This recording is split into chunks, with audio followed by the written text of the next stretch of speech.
Assalamualaikum students, this is Sania Alfaz, your mathematics teacher। बड़ा इंशाल्लाह आज की वीडियो जो मैं बना रहा हूँ उसके अंदर हम लोग 8 सितंबर के जो सवालात बेटा मैंने रिक्रिएट किए हैं, जो स्टूडेंट्स ने बताए हैं उसको डिस्कस करेंगे। ठीक है बच्चों, तो ज़रा ध्यान से देखते हैं और समझते हैं। सबसे पहली बात, इसके अंदर पहला क्वेश्चन बेटा पूछे आ रहा है, if a equal to minus A T then matrix is called. बेटा मैट्रिक्स को कहा जाता है स्क्यू सिमेट्रिक मैट्रिक्स। अगर A बराबर हो A ट्रांसपोज के तो उसको सिमेट्रिक मैट्रिक्स कहा जाता है, और अगर A माइनस ए टी के बराबर हो तो उसको स्क्यू सिमेट्रिक मैट्रिक्स कहा जाता है।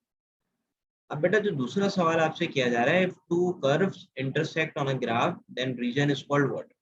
बेटा इसको सॉल्यूशन रीजन कहा जाता है। जब भी आपके दो ग्राफ्स इंटरसेक्ट करते हैं, ठीक है बच्चों, दो कर्व सॉरी, आपके लिए सपोज ये लाइन से बेटा ये लाइन इंटरसेक्ट करती हैं तो इनके दरमियान बनने वाले रीजन को कहते हैं सॉल्यूशन रीजन। ठीक है बच्चों, अब बेटा कुछ सवाल मैंने सॉल्व करके रखे थे ताकि आप लोग का टाइम वेस्ट ना हो। अब बेटा इस तरह ध्यान से देखिएगा, इफ पॉइंट्स आर कोलिनियर, जैसे कि पॉइंट्स कोलिनियर का मतलब क्या होता है बेटा, पॉइंट्स कोलिनियर का मतलब है तीनों पॉइंट्स जो है वो एक ही लाइन पर मौजूद है। अगर बेटा वो एक ही लाइन पर मौजूद होंगे तो चाहे मैं ए बी से स्लोप निकालूं या बी सी से स्लोप निकालूं, मेरा आंसर दोनों से सेम आएगा बच्चों। मैंने ए बी से स्लोप निकाला, आप देख सकते हैं बेटा x1 y1 पॉइंट ए ये रहा, x2 y2 पॉइंट ये रहा, तो बेटा y2 minus y1 divided by x2 minus x1, again y2 minus y1 divided by x2 minus x1। बेटा ये x माइनस 3 को x माइनस 4 से मल्टीप्लाई कर लें आप लोग, तो आपको दिए गए सवाल का जवाब पता चल जाएगा। 3 इंटू 7 21, 3 इंटू एक्स बेटा 3x हो जाएगा। 3x से 3x फिलहाल कैंसिल आउट हो जाएगा। बेटा इसके मिडिल टर्म ब्रेक कर लेते हैं, 21 चाहिए, 4 मौजूद है यहाँ पे, बहुत से लोग तो कैलकुलेटर से भी कर लेंगे। तो बेटा 7 इंटू 3 से हमारी मिडिल टर्म ब्रेक हो जाएगी, एक एक्स का आंसर 7 आ गया और बेटा एक एक्स का आंसर -3 आ गया। अब बेटा आगे सुनिएगा बात, यहाँ पर अगर मैं बात करूँ D upon D x 2x plus D की पावर x, तो बेटा इसका डिफरेंशिएट करना है तो मैंने क्वेश्चन दोबारा लिख दिया। बेटा ये फॉर्मूला याद रखिएगा आप लोग कि जब भी डी अपॉन डी एक्स ए एक्स जो है आपको इसको डिफरेंशिएट करना है तो बेटा इसका आंसर होता है a x into l n a. जैसे कि यहाँ पे बेटा ए क्या है, 2 है, तो आप लोग क्या लिखेंगे ए एक्स मतलब 2 का एक्स, और आगे क्या लिख देंगे एल एन टू। इसी तरीके से बेटा 3x और यहाँ पे लिखा जाएगा एल एन ए। अब बेटा इसके बाद भी इंतहाई आसान सवाल किया जा रहा है आपसे, यहाँ पे इंटीग्रल निकालना है एक्स स्क्वायर अपॉन ई की पावर 2x2 प्लस 2। अब बेटा मैंने आप लोग को पिछली दफ़ा भी ये बात बताई थी बेटा, जो मैंने अपनी पहली वीडियो बनाई थी जिसके अंदर 6 और 7 सितंबर के लेक्चर्स मौजूद हैं, इस तरीके का सवाल उसके अंदर भी मौजूद था, बस ये है कि वैल्यूज डिफरेंट थी। तो बेटा उसके अंदर क्या पूछे आ रहा था कि यहाँ पे ई की पावर माइनस में मौजूद है, तो बेटा यहाँ पे याद रखिएगा अगर मैं इसका डिफरेंशिएट करूँ तो बेटा इस पूरी पावर का डिफरेंशिएशन जो डेरिवेटिव है बेटा वो -6x² आता है। तो -6 की कमी थी, हमने बेटा मल्टीप्लाई डिवाइड कर लिया -6 से। ये फॉर्मूला याद रखिएगा, अगर e की पावर एफ ऑफ एक्स है उसके बराबर पे डेरिवेटिव बच्चों मौजूद है तो इसका आंसर होता है इंटीग्रल इक्वल टू ई की power f of x plus c. बस बच्चों यही इसका आंसर आएगा। तो बस आपने ये देखना है कि जब भी एक की पावर का सवाल आ रहा हो तो उसके बराबर में डेरिवेटिव मौजूद होना जरूरी है बच्चों। अब बेटा यहाँ पे सेंट्रिसिटी पूछी जा रही है, सेंट्रिसिटी की आपको मैं शॉर्ट ट्रिक बताता हूँ 1 मिनट के अंदर बच्चों, 1 मिनट में या 1 सेकंड लगेगा और सेंट्रिसिटी निकल जाएगी। सेंट्रिसिटी बच्चों निकालनी है एलिप्स की, किसकी निकालनी है बच्चों, एलिप्स की। वैसे आप देखिएगा कैसे हम लोग सेंट्रिसिटी निकालते हैं, बेटा बस याद रखें इसके अंदर सेंट्रिसिटी निकालने का इंतहाई आसान तरीका बच्चों, इससे आसान तरीका आपको सेंट्रिसिटी निकालने का दिखा नहीं होगा या आपने निकाला नहीं होगा बेटा। 1 माइनस बी स्क्वायर अपॉन ए स्क्वायर, बस बी स्क्वायर क्या है बेटा, स्मॉलर कोफिशिएंट देखिएगा यहाँ पे, एक्स और वाई स्क्वायर का देखिएगा लाजमी तौर पर, लेकिन एक्स और वाई स्क्वायर का, तो बेटा वाई स्क्वायर का कोफिशिएंट छोटा है तो वो 1 है, और बेटा यहाँ पे ए स्क्वायर ये हो जाएगा 4 बच्चों, यहाँ पर आ गया ये 3/4। बेटा आपका आंसर आ गया √3/2। देखा आपने किस तरीके से फौरन सॉल्व कर लिया। याद रखिएगा बेटा जिसका कोफिशिएंट बड़ा, जैसे कि एक्स स्क्वायर का कोफिशिएंट बड़ा है वो ए स्क्वायर होगा, वाई स्क्वायर का कोफिशिएंट छोटा है बच्चों तो वो क्या हो जाएगा बी स्क्वायर। निकल गई सेंट्रिसिटी, आपने बस देखते ही सेंट्रिसिटी बता देनी है आप एलिप्स के सवाल की जब भी आपके पास है। बेटा लेटस रेक्टम के एंड पॉइंट्स के बारे में बात हो रही है, जरा तो बच्चों से गौर से सुनिएगा। बेटा Y square equal to -12x है ना बच्चों। तो ये पैराबोला कैसा होगा पहले ये देख लेते हैं बच्चों।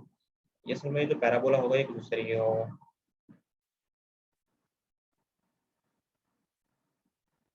बेटा ये आपका यहाँ पे इस तरीके का पैराबोला होगा ये।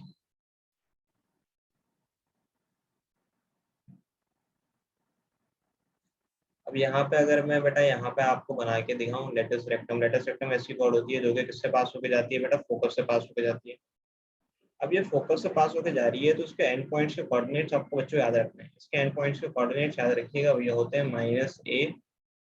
2 है बेटा, और -a, -2 है। अब आपने इसके अंदर क्या करना है, सिर्फ a निकालना है बेटा, इसको कंपेयर कराना है। Y square equal to -4x है बेटा, a कितना आ गया, 3 आ गया आपके पास। अब जब a आपके पास 3 आ गया तो and points of latus rectum निकालना इंतहाई आसान हो गया बेटा।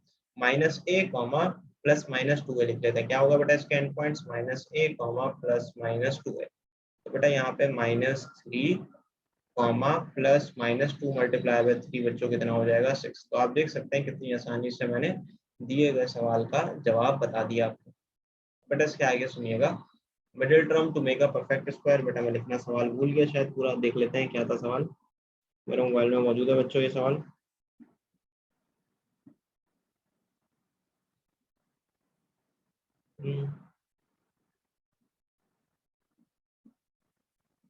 बेटा एक मिनट रुकिएगा।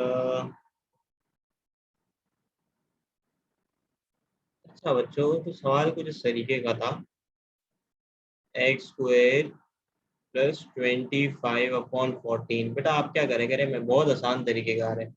आप बेटा x² कर लें, बीच में लिख दें आप 5/2 का स्क्वायर। बच्चों बीच में आएगा आपके 2ab, a की जगह x लिख दिया जाएगा, b की जगह 5/2 लिख दिया जाएगा। तो बात हमारी ये समझ आ रही है कि यहाँ पे क्या लिखा गया बच्चों, 5/2 का स्क्वायर, 5 का स्क्वायर 25 और 2 का स्क्वायर 4 होता है। तो मुझे जो मिडिल टर्म चाहिए वो 2ab है बच्चों, तो मिडिल टर्म हमारे पास आ जाएगी बच्चों 5x। क्या आ जाएगी बच्चों, 5x। याद रखिएगा क्या ऐड करेंगे, 5x। अगर मैं इसके अंदर बेटा 5x को ऐड करता हूँ तो होगा ये कि ये हमारा फॉर्मूला बन जाएगा किसका बेटा, परफेक्ट स्क्वायर, x +5/2 के स्क्वायर का। ठीक है, तो बस आप पहले का स्क्वायर करें, दूसरे का स्क्वायर करें और बीच में 2ab लिख दें और वही आपकी जो टर्म बन रही है उसको ही ऐड किया जाएगा। बच्चों अब रही बात लिमिट cos x। अब आप जानते हैं कि अगर मैं cos x की बात करूं तो डायरेक्ट इसको सॉल्व भी किया जा सकता है बच्चों, cos π/2 अपॉन x का स्क्वायर मतलब π/2 का स्क्वायर।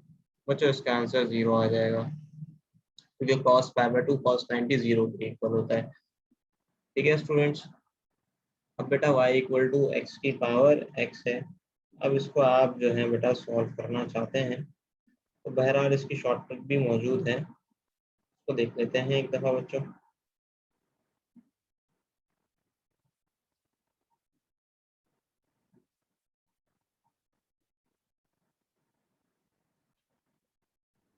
तो बच्चों ये रही उसकी ट्रिक। ट्रिक के अंदर क्या है, ट्रिक के अंदर बेटा y equal to f of x की पावर जी ऑफ एक्स, मतलब कोई भी फंक्शन हो बेटा, क्या करना होगा आपको, फंक्शन की पावर बेटा, फंक्शन हो तो आप एलएन लेते थे, याद है ना, वेरिएबल की पावर वेरिएबल। बेटा आप डायरेक्ट आंसर लिखिएगा इसका, इसका आंसर होता है डायरेक्ट ये कि भाई आपने क्या करना है, f of x g x, ये फॉर्मूला याद रखना है। बस क्या है बेटा इसके अंदर, यहाँ पे एफ ऑफ एक्स क्या है हमारा, एक्स है, और बेटा जी ऑफ एक्स भी क्या है, एक्स। बस इस फॉर्मूले को वैल्यू अप्लाई कर दें बेटा, पहले वैसे ही लिखना है, जो भी चीज़ है उसको फ्रैक्शन पे लिख दो बेटा। फिर क्या करना है, पहले वाले का डेरिवेटिव ले लेना है बच्चों, l n f of x लिखना है। तो मैंने ले लिया l n f of x को, मतलब एक्स लिख दूंगा बेटा, जी डैश एक्स क्या हो जाएगा 1 के बराबर। तो आप देख सकते हैं मैंने एक लाइन के अंदर बेटा आपको आंसर बता दिया। छोटी छोटी ट्रिक्स है बेटा जो कि एप्टीट्यूड के अंदर काम आती हैं, आपके टाइम बचाती हैं। तो बेटा इसका आंसर आ जाएगा 1 + ln x। ठीक है बच्चों, बेटा इसको भी देखते हैं, ये भी कोई मुश्किल सवाल नहीं है। ट्राइंगल है बेटा, इसके अंदर 2 एंगल्स गिवन है, तीसरा एंगल जाहिर है कि आप निकाल सकते हैं, इसके अंदर कोई मुश्किल काम बहरहाल नहीं है। तीसरा एंगल पहले हम निकाल लेते हैं बच्चों, एंगल सी। अब एंगल सी अगर मैं निकालना चाहता हूँ मैं क्या करूँगा बेटा, 180 - 74 प्लस 46 बच्चों जल्दी से कर लेते हैं। 180 माइनस 74 प्लस 46, बेटा इसका आंसर आ जाएगा 60 डिग्री। एंगल सी हमारे पास बेटा आ गया 60 डिग्री। अब जरा तवज्जो से सुनिएगा, ए और बी निकालना है। सबसे पहली बात तो ये हो गई, ए और बी निकालने के लिए मुझे क्या चाहिए, ए अपॉन बेटा साइन ए, जाहिर है। और जो मुझे साइड गिवन है एक तरीके से वो सी है बेटा, तो मैं इस्तेमाल करूंगा सी अपॉन साइन सी। सबसे पहले मैं बेटा यहाँ से ए निकाल लेता हूँ, तो ए हो जाएगा मेरे पास 25। बेटा साइन सी की जगह क्या लिखा जाएगा, सी की जगह बेटा 60 डिग्री लिखा जाएगा इंटू साइन ए, यानी कि साइन 74 डिग्री। यहाँ से हमें ए की वैल्यू बच्चों मिल जाएगी बड़ी आसानी से। अब ए की वैल्यू क्या होगी निकाल लेते हैं, कैलकुलेटर में वैल्यू इनपुट करते हैं बेटा।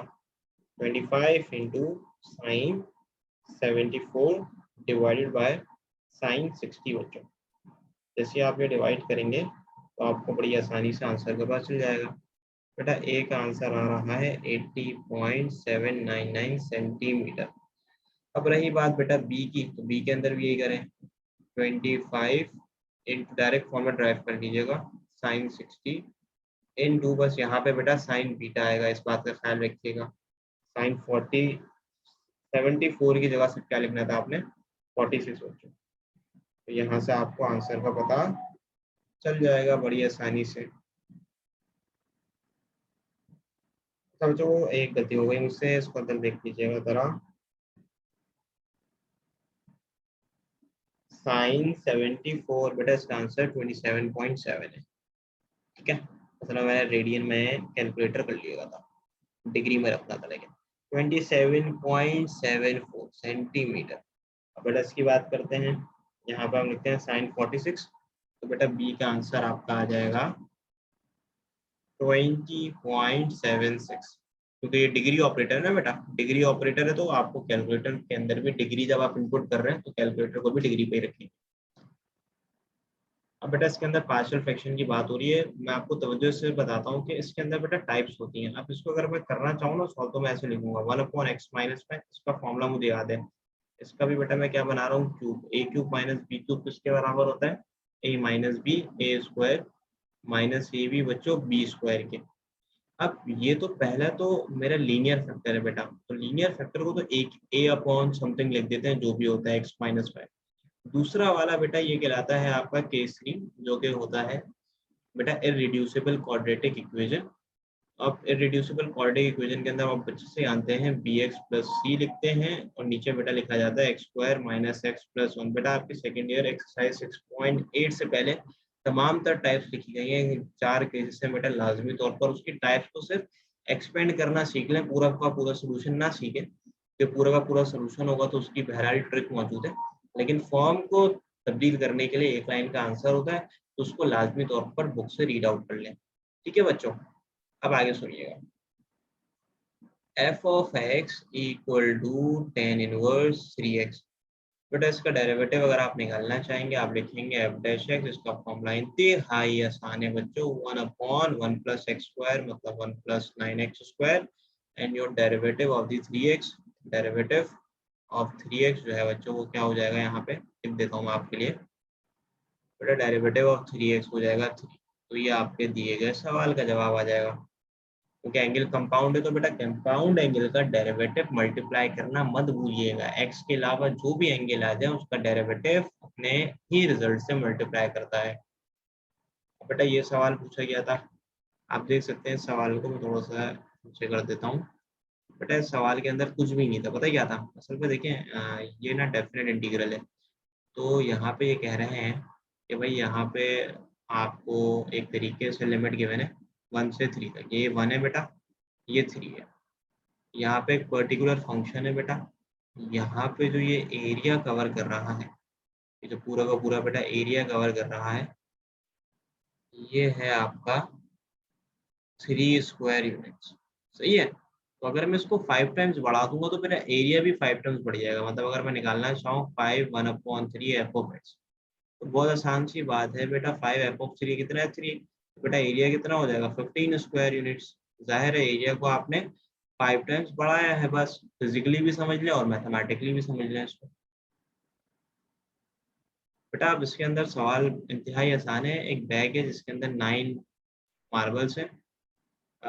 Bag contain 9 marble, 4 green marbles, 3 blue marbles, 2 orange, 4 3 बेटा कितने हो जाएंगे 6, and your 6 and 2 become, चलो बच्चों एक गलती हो गई, इसको भी ठीक कर लीजिएगा बेटा, ये आप कर लीजिएगा 3 ऑरेंज मार्बल्स। तो यहाँ पे आपके 4 3 बल्कि सही था ये 2 ऑरेंज मार्बल है। बेटा आपसे पूछे जा रहा है, देखिए टोटल 9 मार्बल्स हैं, 9 मार्बल्स के अंदर भी 4 ग्रीन है बेटा, 3 ब्लू है और 2 ऑरेंज है। Find the probability of not picking N orange marble. तो बेटा ऑरेंज मार्बल को निकाल दें, ऑरेंज मार्बल को हटा देंगे तो 4 ग्रीन बच जाएंगे और 3 ब्लू बच जाएंगे।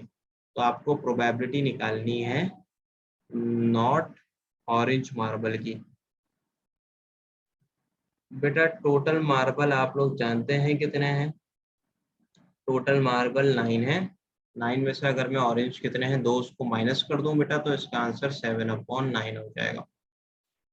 बेटा ये आपकी बुक का सवाल है, अगर आपने प्रैक्टिस की हो तो बेटा f(1) 3 के बराबर है, मतलब अगर मैं x की जगह 1 लिख दूं तो बेटा x की जगह क्या मौजूद है 1। आप देख सकते हैं इधर भी x की जगह 1 लिखा गया, तो हम भी x की जगह 1 लिखेंगे बेटा बस।